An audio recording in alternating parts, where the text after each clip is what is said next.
आजकल कई लोग अपने सपने पूरे करने के लिए न जाने क्या क्या करते हैं, मगर वो सफल नहीं हो पाते। वो हर बार नया करने की कोशिश करते हैं। इसलिए अपनी नज़र बदलो, मतलब अपना रास्ता बदलो, मंजिल नहीं। और वो कैसे होगा, इसलिए इस वीडियो में मैं आपको एक कहानी बताऊंगा। उस कहानी को ध्यान से पूरा सुनना, आपको सब समझ में आ जाएगा। अगर चैनल पर पहली बार आए हो, इसलिए चैनल को सब्सक्राइब करके वीडियो को एक लाइक ज़रूर कर देना। एक बार एक बहुत बड़ा नेता एक साधु के छोटे से आश्रम में गया। वह साधु के बारे में बहुत सुना था, तो उसके मन में आया कि एक बार जाकर देखता हूँ कि लोग उसकी इतनी तारीफ क्यों करते हैं। जब वह उस आश्रम में गया तो वहाँ पर एक छोटा सा कमरा था, जहाँ पर एक कालीन बिछा हुआ था। वहाँ पर कुछ लोग नीचे बैठे हुए थे और साधु जी सामने बैठे हुए थे। कुछ सवाल जवाब चल रहा था। वह नेता उस आश्रम में आया और उस नेता के साथ 4 बॉडीगार्ड भी थे। और उसकी यह आदत थी कि जहाँ पर भी वह जाता था तो लोग अपनी जगह से खड़े हो जाते थे और उसकी तरफ देखते थे, हाथ जोड़ते थे और सर झुकाते थे। लेकिन यहाँ पर ऐसा कुछ भी नहीं हुआ। साधु व्यस्त होने के कारण उसकी तरफ देखा तक नहीं। तभी नेता को लगा कि यह मेरी बेइज्जती है और वह इस बात से गुस्सा हो गया। नेता ने थोड़ा गुस्से से साधु की बात को बीच में काटते हुए कहा कि मैं आपसे कुछ कहना चाहता हूँ। साधु ने उसकी तरफ देखा और बोला, आप थोड़ी देर रुकिए, पहले मैं इनके सवाल का जवाब दे दूँ, उसके बाद मैं आपसे बात करता हूँ। तब तक आप अगर चाहें तो आप बैठ सकते हैं। बस साधु का इतना कहने की ही देरी थी। नेता का चेहरा गुस्से से लाल हो गया और फिर उसने अपना सारा गुस्सा उस साधु पर निकाल दिया।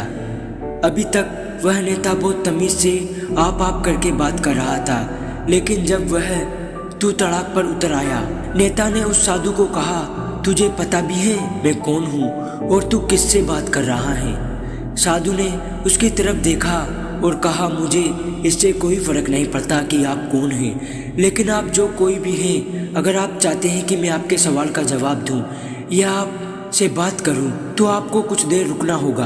और साधु को यह कहते ही नेता गुस्से से पागल हो गया। वहीं सबके सामने चीखने चिल्लाने लग गया, अब मैं तुझे तेरी असली औकात दिखाऊंगा।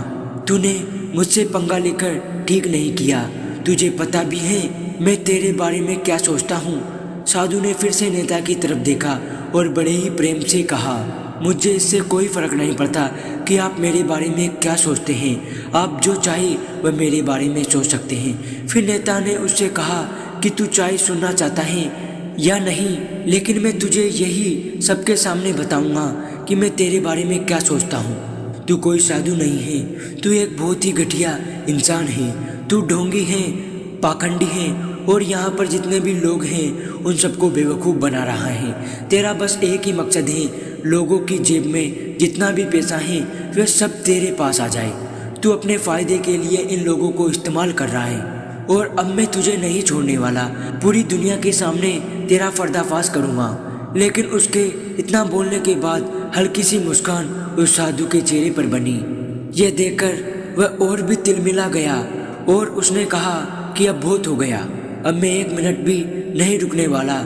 लेकिन अभी भी तेरे पास मौका है, अगर मुझसे माफ़ी मांगनी है या मुझसे कुछ कहना है तो कुछ कह सकते हो। इतना सब होने के बाद भी साधु के चेहरे पर मुस्कान थी और वह बिल्कुल शांत था। और फिर उन्होंने अपनी आंखें बंद करी और फिर साधु ने अपनी आंखें खोली, हाथ जोड़े और कहा कि मुझे आपसे कोई गिला शिकवा नहीं है, आपके लिए मेरे मन में कोई भी गलत ख्याल नहीं है। जो भी मेरे बारे में आपने कहा वह आपकी सोच थी, तो मुझे आप में कोई भी बुराई नज़र नहीं आती। मुझे आप बहुत ही भले इंसान लग रहे हैं। और साधु के इतना कहते ही नेताजी का दिमाग 7वें आसमान पर पहुंच गया। उसके चेहरे पर एक अजीब सी खुशी थी, क्योंकि उस साधु ने वही कहा जो बाकी सब लोग उस नेता को कहते हैं। और वह खुशी खुशी उस आश्रम से अपने घर की तरफ चला गया और जाकर अपने पिताजी के साथ में बैठ गया। उसके पिताजी ध्यान में थे, जिन्होंने पूरी जिंदगी सिर्फ लोगों की सेवा करी और बदले में कुछ भी उम्मीद नहीं किया। तो थोड़ी देर बाद जब उन्होंने अपनी आंखें खोली और देखा अपने बेटे को अपने साथ बैठे हुए, तो उनके बेटे के चेहरे पर आज एक अजीब सी खुशी थी, जो आज से पहले उन्होंने कभी नहीं देखी थी। फिर उसने एक एक करके सब कुछ बताया कि आज क्या हुआ, किस तरह से आश्रम में गया और वहाँ पर क्या हुआ, उसने क्या कहा और साधु जी ने क्या कहा। जब उसके पिताजी ने पूरी बात सुनी तो थोड़ा सा मुस्कुराए और अपने बेटे को देख करके बोले कि उन्होंने तुम्हारी तारीफ नहीं करी, क्योंकि उन्होंने वो नहीं कहा जो तुम हो, उन्होंने वह कहा जो वह खुद है। और तुमने जो भी कुछ उनको कहा वो नहीं कहा जो वो है, बल्कि तुमने वह कहा जो तुम खुद हो। यही बात वेदों में भी की गई है, यथा दृष्टि तथा सृष्टि। ये दुनिया तुम्हें वैसी नहीं दिखती जैसी ये दुनिया है, ये दुनिया वैसी दिखती है तुम्हें जैसे तुम खुद हो। जिसकी नज़र जैसी है उसके लिए ये दुनिया वैसी ही है। तो अगर तुम अपनी दुनिया को बदलना चाहते हो तो उसका सिर्फ एक तरीका है, अपनी नज़र को बदलो। तो दोस्तों, आपको ये कहानी कैसी लगी?